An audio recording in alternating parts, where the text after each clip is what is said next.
14 বলে 39 এমন ইনিংসও মিরপুরের এই কোর্টে খেলা সম্ভব?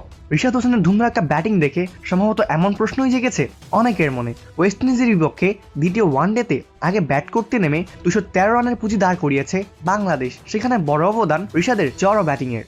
আগের ম্যাচেও ব্যাট হাতে উজ্জ্বল ছিলেন রিশাদ হোসেন, এবার যেন ছাড়িয়ে গেলেন আগের ম্যাচকেও।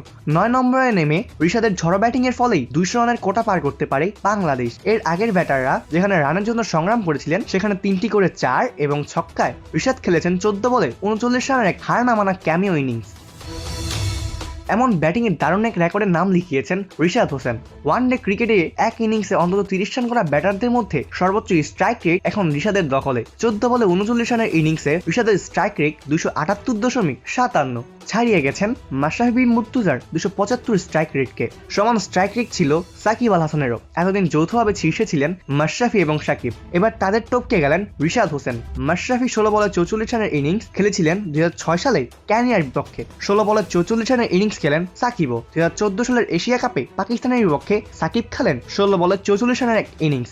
দুজনের স্ট্রাইক রেটই ছিল প্রায় 275। এবার তা ছাড়িয়ে গেছেন রিশাদ হোসেন। তিনি করেন 14 বলে 39 রানের এক বিধ্বংসী ইনিংস এবং তিনি ব্যাট করছিলেন 278.57 স্ট্রাইক রেটে। অপূর্ব দাস, প্লেভাস নিউজ।